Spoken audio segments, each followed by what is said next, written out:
Hi guys, I'm Dave in real life and welcome to today's Unmissable. Yeah, it is the fallout from Roadblock, NXT's latest show. Honestly, there were 5 matches on this card, were absolutely banged. Honestly, this show is sensational. We're going to go through each individual match, giving you my thoughts, my feelings of what went down on NXT's Roadblock last night. Obviously, major spoilers on the thumbnail, but could not be avoided, of course. We did have our first match. Hardy Boys taking on Faxion. NXT champs versus the TNA champs. The TNA championship was on the line. Unlike my previous video when I said it was the NXT tag titles. No, it isn't. It's the TNA tag titles that are on the line. This was a great opener, great advert for the tag division. Faxion, certainly one of the best tag teams of the current day, taking on probably the legendary now Hardy Boys. The Hardy Boys still cooked. They still pretty much looked great in this match, just as much as Faxion did. Honestly, this could be a future feud. They could have a couple of series of matches, and I would not complain because this match did rock. It cooked. The victory did go to the Hardy Boys. They do retain their TNA tag titles. Not to a surprise, really. This is the only thing drawback, I think, to this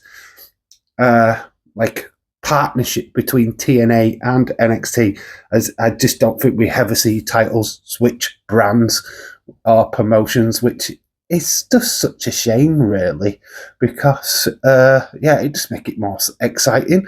I mean, guess we're getting Hardy Boys on NXT, and we're getting Moose, we're getting Smasher or Cora Jade going to TNA, which is all good. It's all good. It's good gravy. I'm loving it, but I really want it spicing up. Probably seeing the tag titles go to TNA would be fun, or having the TNA championship in, NXT. I just feel like it's a little bit missing that, because these matches do come a little bit predictable. I mean, there was no way Hardy Boys were going to lose this. So, Hardy Boys retain their TNA titles, beating Faxion. I'm sure we will be returning to this match in the near future for sure.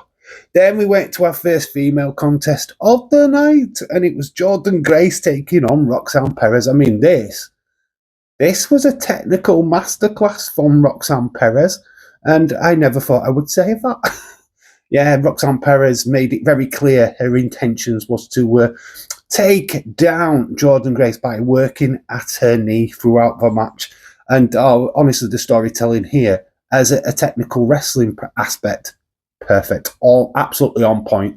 This so reminded me of the technical wrestlers of the past, your Dean Malenkos, your Bret Harts, dare I say Chris Benoit, cringe. But honestly, this was just a technical masterclass, and power did overcome the technical wrestler.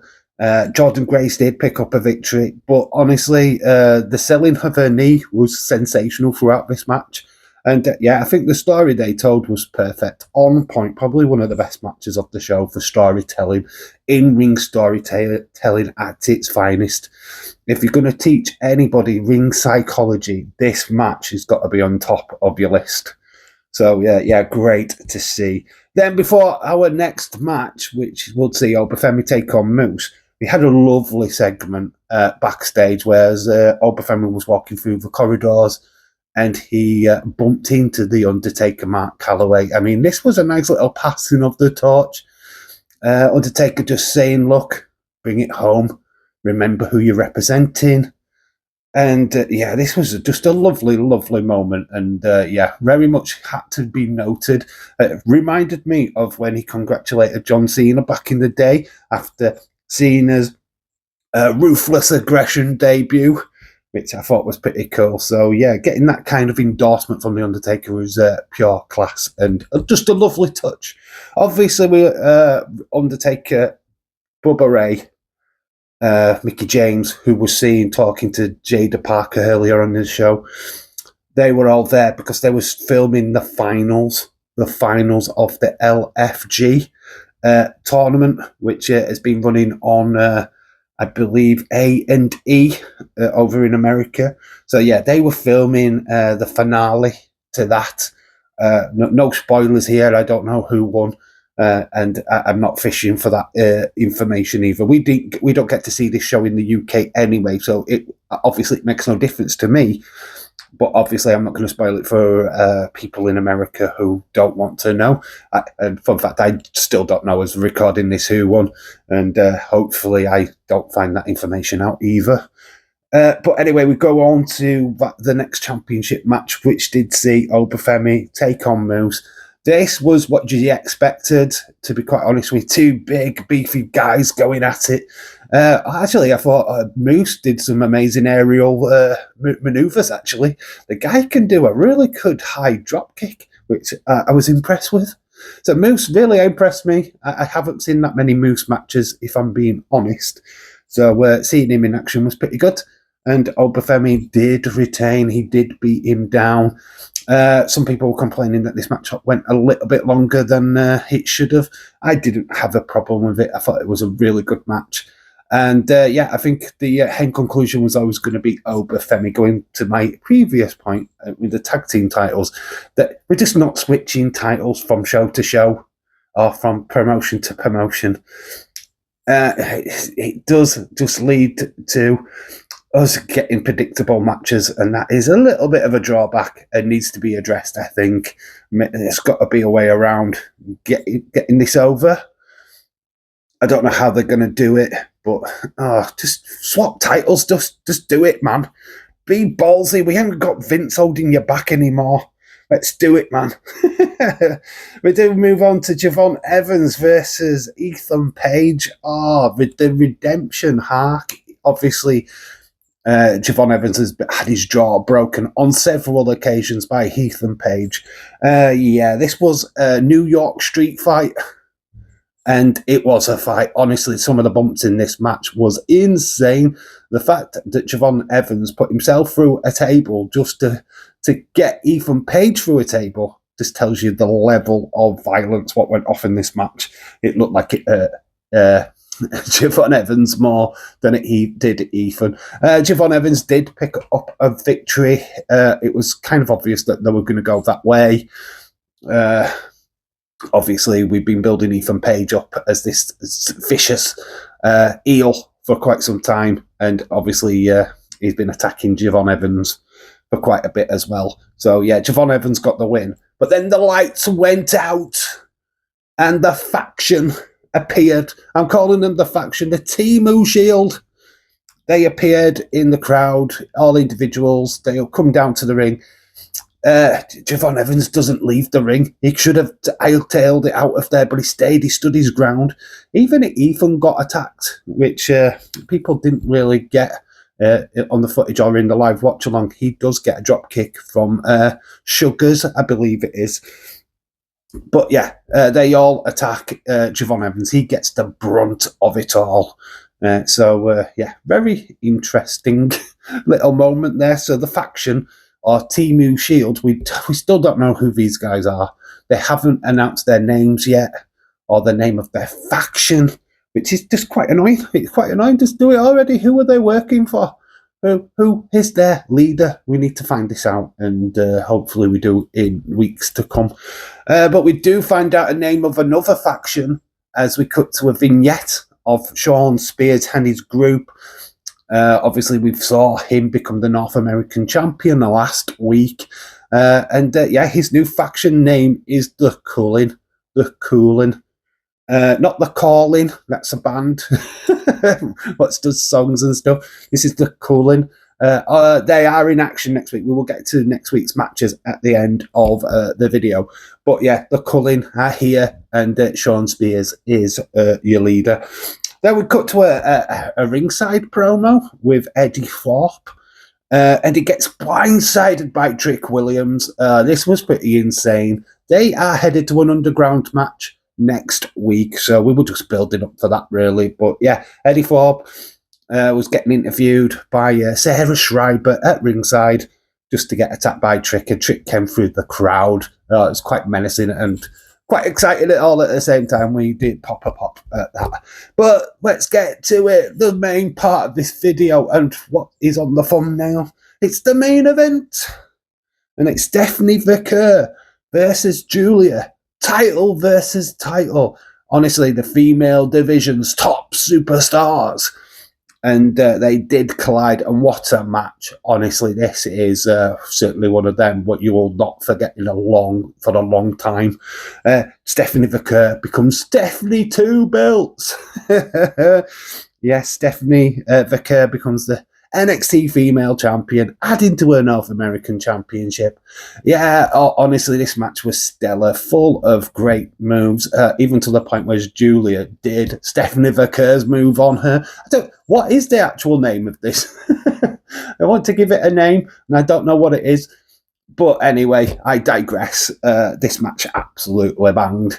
And then the SVB, I think, is Stephanie McCurr's finisher, gets the job done, gets the victory over Julia. Just an absolutely fantastic match.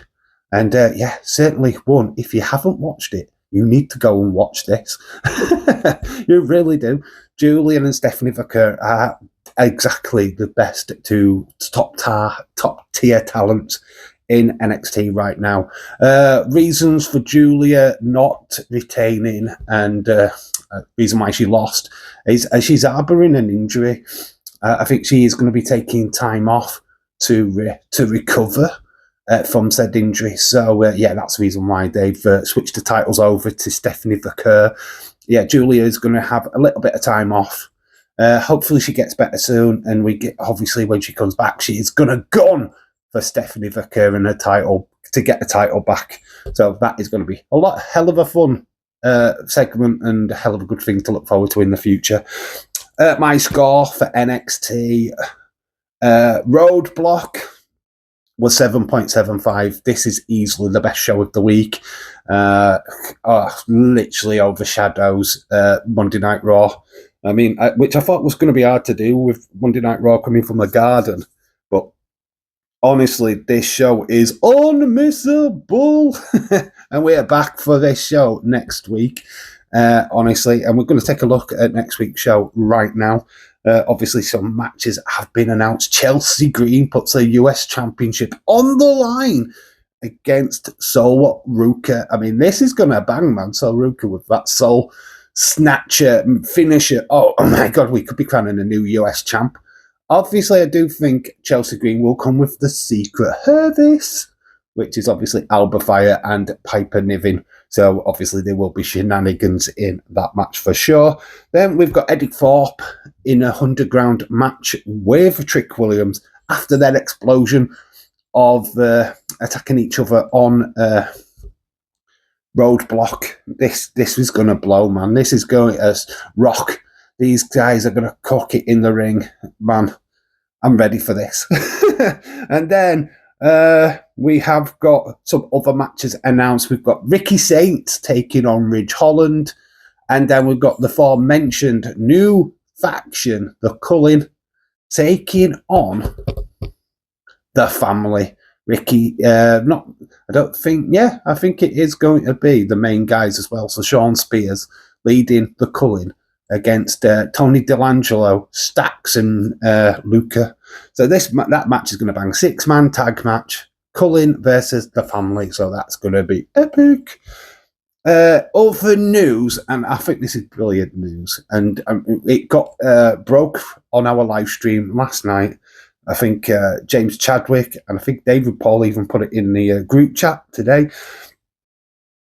Perry, Lana, and Mero, a.k.a. Rusev, are back together. Woo! Are back together. The Taylor Swift song, which we'll never get back together, but they did. They did get back together.